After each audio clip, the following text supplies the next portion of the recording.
Hello दोस्तों, हम लोग केमिस्ट्री का इम्पोर्टेंट चैप्टर अम्ल, क्षार और लवण पढ़ रहे हैं। ठीक है दोस्तों, इसमें हम लोग टॉप 153 प्रश्नों को देख रहे हैं।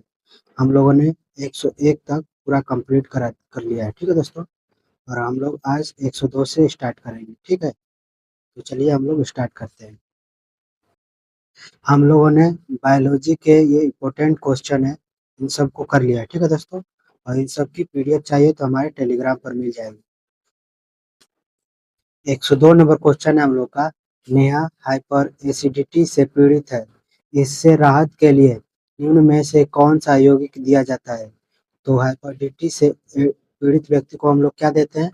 तो हम लोग का आंसर क्या हो जाएगा? 102 का आंसर हो जाएगा ए, यानी कि मैग्नीशियम हाइड्रोक्साइड का घोल देते हैं। ठीक, तो हाइपर एसिडिटी से पीड़ित व्यक्ति के लिए MgOH का घोल देते हैं। ठीक, 103 नंबर क्वेश्चन है।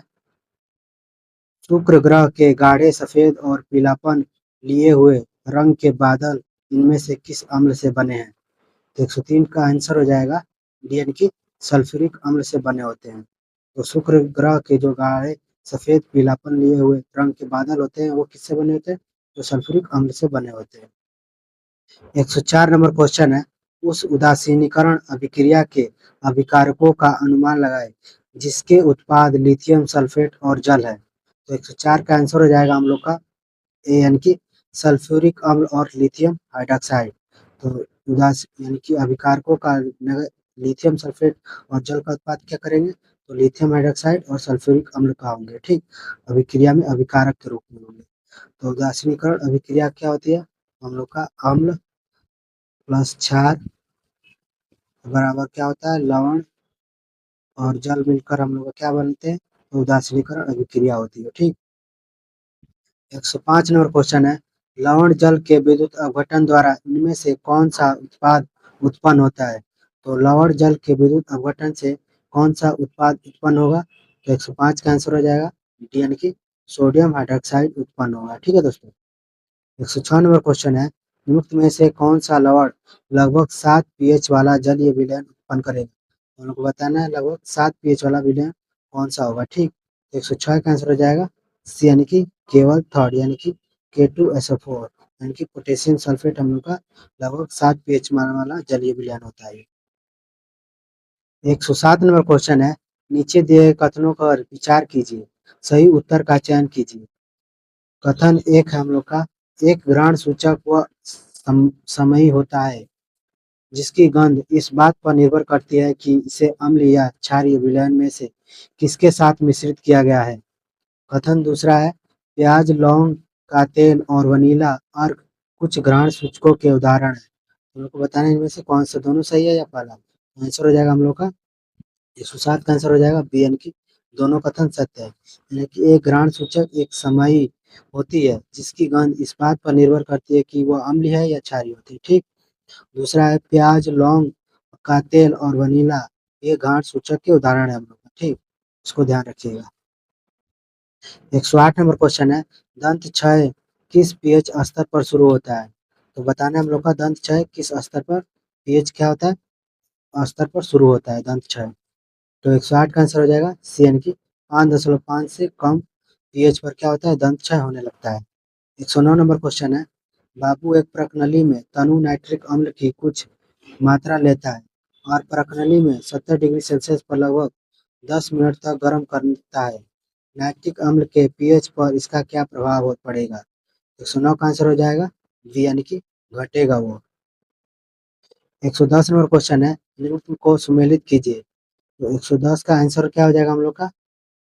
110 का आंसर हो जाएगा बी, यानी कि 1 का सी, यानी कि पहला का क्या हो जाएगा सी, यानी कि सिर का क्या होता है हम लोग का? एसिटिक अम्ल होता है हम लोग का। ठीक, दूसरे का हो जाएगा दूसरे का हो जाएगा ए, यानी कि टमाटर हम लोग क्या होता है? ऑक्जेलिक अम्ल होता है टमाटर में। और तीसरा हम लोग का संतरा, संतरा में क्या होता है? तो साइट्रिक अम्ल होता है संतरे में। 111 नंबर क्वेश्चन है। सामान्यतः अधातुओं के ऑक्साइड प्रकृति में होते हैं। तो अधातुओं के ऑक्साइड क्या होता है प्रकृति में? तो हम लोग का आंसर हो जाएगा 111 का बी, यानी कि हम लोग का अम्ल होते हैं। अधातुओं के ऑक्साइड क्या होते हैं? अम्ल होते हैं। और धातु के ऑक्साइड क्या होता है हम लोग का? तो हम लोग का क्षारीय होते हैं। ठीक, इसको ध्यान रखिएगा। 112 नंबर क्वेश्चन है। निम्नलिखित में से कौन से दुर्बल अम्ल है? हम लोग को बताना है इनमें से कौन से दुर्बल अम्ल है। तो 112 का आंसर हो जाएगा हम लोग का यानी कि CH3COOH या H2CO3 क्या हम लोग का एक दुर्बल अम्ल है। 113 नंबर क्वेश्चन है, इनमें से कौन सा विलयन पीएच पेपर को नीला कर देगा। तो पीएच पेपर को नीला कौन सा कर देगा। 113 का आंसर हो जाएगा ए यानी कि सोडियम हाइड्रोक्साइड को क्या करेगा, पीएच पेपर को नीला कर देगा। 114 नंबर क्वेश्चन है, मरियोटिक अम्ल का वैज्ञानिक नाम क्या है। तो मरियोटिक अम्ल का वैज्ञानिक नाम हमको बताना है। 114 का आंसर हो जाएगा बी यानी कि हाइड्रोक्लोरिक अम्ल क्या हम लोग का मरियोटिक अम्ल का वैज्ञानिक नाम है। 115 नंबर क्वेश्चन है, धातु ऑक्साइड सामान्यतः डैश प्रकृति के होते हैं। तो धातु के ऑक्साइड क्या होता है हम लोग का 115 का आंसर हो जाएगा ए यानी कि क्षारीय होते हैं धातु के ऑक्साइड। 116 नंबर क्वेश्चन है, निम्न में से कौन सा क्षारीय विलयन नहीं है। हमको बताना है इनमें से कौन सा क्षारीय विलयन नहीं है। 116 का आंसर हो जाएगा डी यानी कि एल्यूमिनियम हाइड्रोक्साइड हम लोग का एक क्षारीय विलयन नहीं है। 117 नंबर क्वेश्चन है, इनमें से कौन सा अम्ल क्षार युग्म अमोनिया क्लोराइड लवण उत्पन्न करेगा। तो हम लोग को बताना है कौन सा अम्ल क्षार युग्म है जो अमोनिया क्लोराइड का लवण उत्पन्न करता है। तो 117 का आंसर हो जाएगा हम लोग का सी यानी कि HCl और NH4OH हम लोग का क्या करेगा, तो अमोनियम क्लोराइड का लवण उत्पन्न करेगा। ठीक है दोस्तों, इसको ध्यान रखिएगा, ग्रुप डी 2022 में पूछा हुआ है। 118 नंबर क्वेश्चन है, निम्नलिखित में से कौन सा लवण अम्लीय है। तो कौन सा अम्ल क्या हम लोग का लवणीय है। तो 118 का आंसर हो जाएगा डी यानी कि मैग्नीशियम सल्फेट हम लोग का क्या है, लवण अम्लीय है हम लोग का ये। ठीक। 119 नंबर क्वेश्चन है, इनमें से किसका पीएच मान शुद्ध जल में कम होता है। तो बताना है किसका पीएच मान क्या होता है, शुद्ध जल में कम होता है। तो 119 का आंसर हो जाएगा ए यानी कि जठर रस। तो जठर रस का पीएच मान क्या होता है, शुद्ध जल में क्या होता है, कम होता है। ठीक है दोस्तों, और जठर रस का पीएच मान कितना होता है हम लोग का, तो 1.5 से 2.0 तक। ठीक है दोस्तों, इसको ध्यान रखिएगा। 120 नंबर क्वेश्चन है, प्रबल क्षार और दुर्बल अम्ल के मिश्रण वाले लवण का पीएच मान कितना होता है। तो बताना है प्रबल क्षार और दुर्बल अम्ल के मिश्रण जो होता है लवण का पीएच मान कितना होता है। तो 120 का आंसर हो जाएगा ए यानी कि इसका पीएच मान 7 से अधिक होता है। तो 7 से अधिक होता है इसका मतलब क्या है, तो प्रबल हम लोग का क्या है, क्षार है। ठीक है दोस्तों।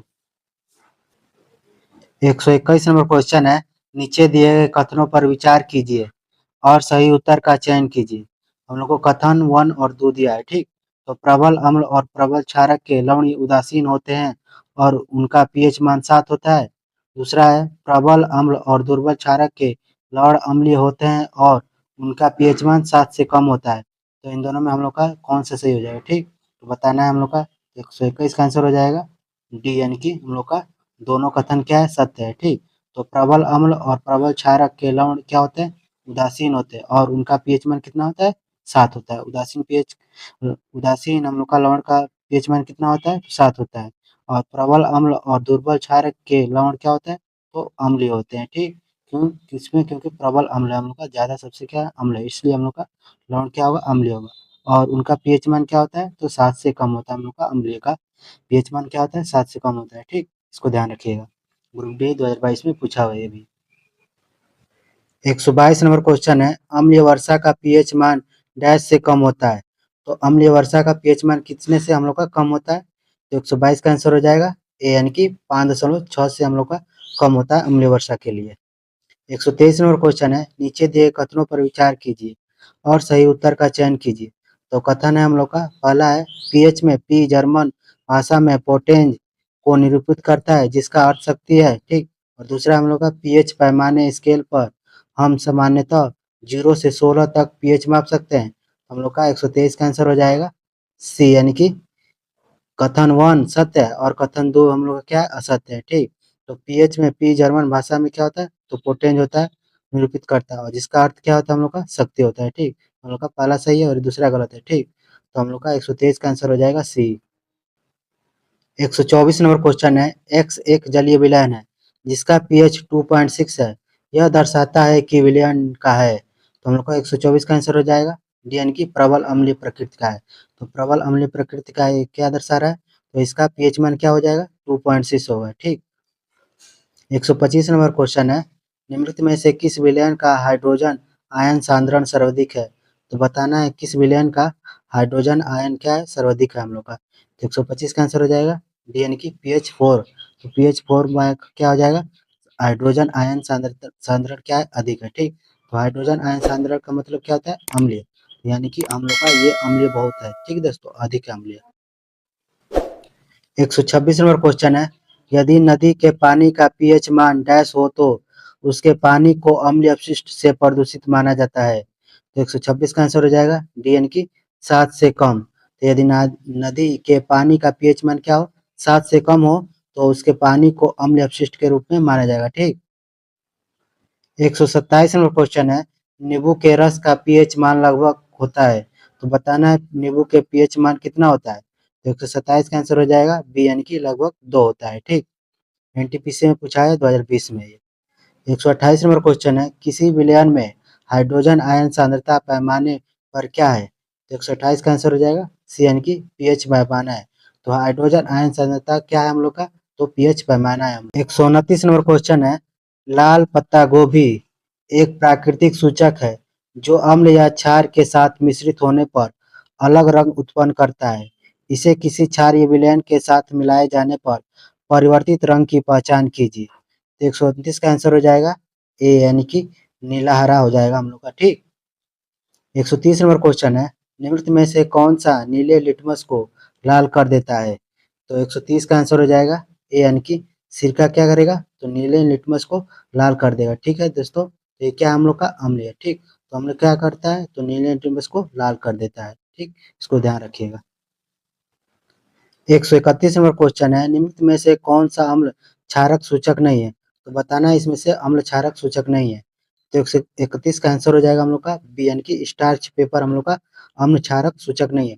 लिटमस पेपर, फिनाप्थलीन और मेथिल अरेज हम लोग क्या है, अम्ल क्षारक सूचक में आते हैं। ठीक, 132 नंबर क्वेश्चन है, निम्नलिखित में से कौन सा अम्ल और क्षार के बीच समानता है। तो हम लोग को बताना है अम्ल और क्षार के बीच समानता क्या है। 132 का आंसर हो जाएगा सी यानी कि अम्ल या क्षार को जल में मिलाने की प्रक्रिया ऊष्माक्षेपी होती है। यानी कि अम्ल या क्षार को जल जल में मिलाते हैं तो उसकी क्या होती है, उसकी ऊष्माक्षेपी निकलती है, यानी कि ऊष्मा निकलती है। ठीक, तो अम्ल क्षार में यही समानता होती है कि जब दोनों को जल में मिलाते हैं तो ऊष्मा निकलती है। ठीक, इसको ध्यान रखिएगा। 133 नंबर क्वेश्चन है, लिटमस विलयन डैश से प्राप्त होता है। तो बताना है लिटमस विलयन किससे प्राप्त होता है।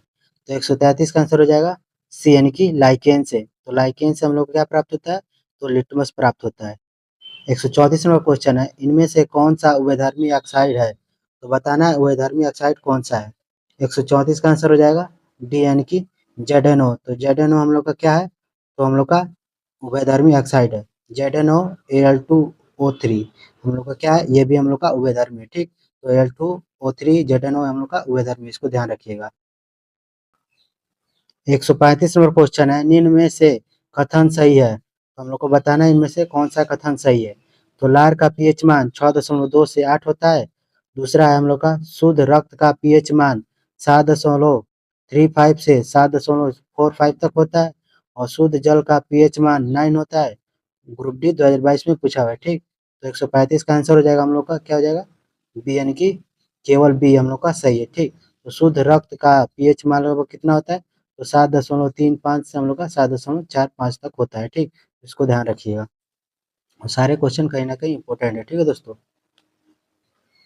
136 नंबर क्वेश्चन है, धातुएं सामान्यतः अम्लों से क्रिया कर लवण और तथा हाइड्रोजन गैस देती है। निम्नलिखित में से कौन सा अम्ल धातुओं तथा मैग्नीज के अतिरिक्त से अभिक्रिया कर हाइड्रोजन गैस नहीं देती है। 136 का आंसर हो जाएगा सी यानी कि Zn यानी कि HNO3 क्या करती है, तो हाइड्रोजन गैस उत्पन्न नहीं करती है। ठीक,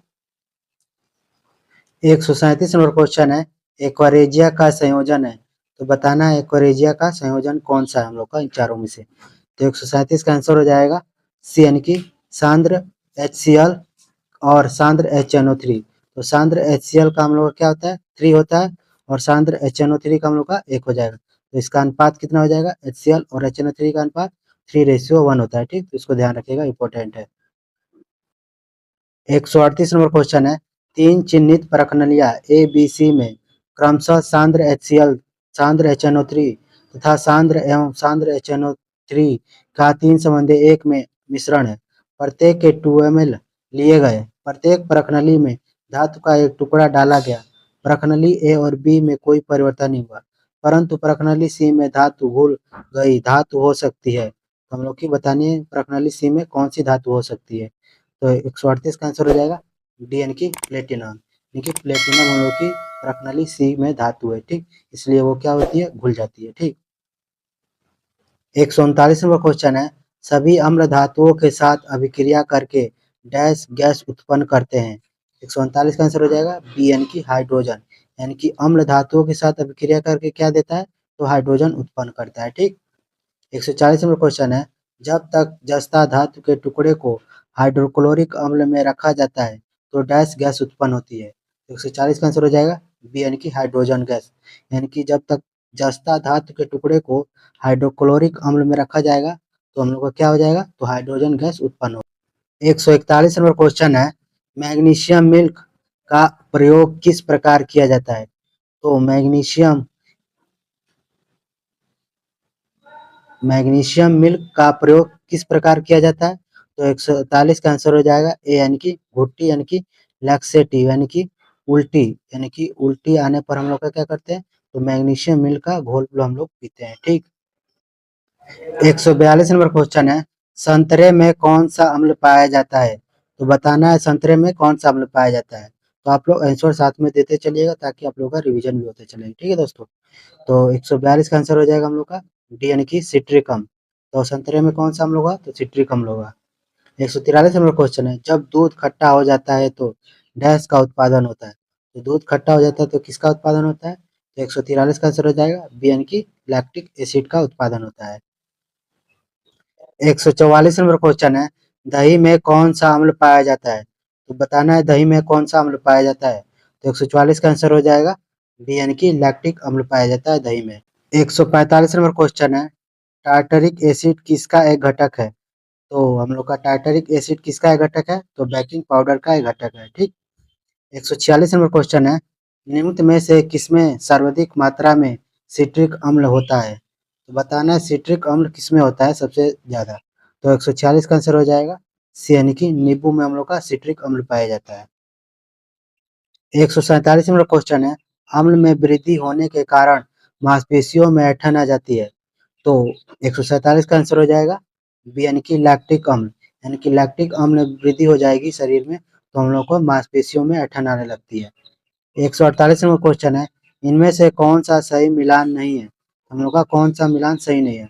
148 का आंसर हो जाएगा ए यानी कि नींबू ऑक्जेलिक अम्ल में नहीं पाया जाता है, ठीक। तो इमली टार्टरिक अम्ल में पाया जाता है, चींटियों के डंक में फार्मिक अम्ल पाया जाता है और खट्टा दूध में लैक्टिक अम्ल पाया जाता है, ठीक। तो ये हम लोग का बी सी डी हम लोग का सही है, ठीक। तो हम लोग का 148 का आंसर हो जाएगा ए। 149 नंबर क्वेश्चन है, निम्न में से सबसे दुर्बल अम्ल है। तो बताना है सबसे दुर्बल अम्ल कौन सा है। 149 का आंसर हो जाएगा बी यानी कि बेंजोइक अम्ल क्या है हम लोग का सबसे दुर्बल अम्ल है, ठीक। 150 नंबर क्वेश्चन है, फटे दूध में निम्नलिखित में से कौन सा एसिड एसिड होता है। तो फटे दूध में हम लोग कौन सा एसिड पाया जाएगा। तो 150 का आंसर हो जाएगा बी यानी कि लैक्टिक एसिड पाया जाता है फटे हुए दूध में, ठीक। 151 नंबर क्वेश्चन है, एक चींटी के डंक में कौन सा अम्ल होता है। तो चींटी के डंक में कौन सा अम्ल होगा। तो 151 का आंसर हो जाएगा ए यानी कि मिथेनोइक अम्ल होता है चींटी के डंक में। 152 नंबर क्वेश्चन है, शीतल पेय में शामिल है। तो बताना है ठंडे पेय में क्या हम लोग का शामिल होता है। तो 152 का आंसर हो जाएगा ए यानी कि कार्बोनिक एसिड पाया जाता है शीतल पेय में। 153 नंबर क्वेश्चन है, जब एक धातु ऑक्सीजन के साथ अभिक्रिया करती है तो क्या बनता है। तो जब एक धातु ऑक्सीजन के साथ अभिक्रिया करेगी तो क्या बनेगा। तो 153 का आंसर हो जाएगा बी यानी कि धात्विक हाइड्रोक्साइड बनेगा। यानी कि जब धातु ऑक्सीजन के साथ अभिक्रिया करेगी तो धात्विक हाइड्रोक्साइड बनेगा, ठीक, इसको ध्यान रखिएगा। थैंक यू दोस्तों, अगर वीडियो अच्छी लगी तो एक लाइक जरूर कीजिए।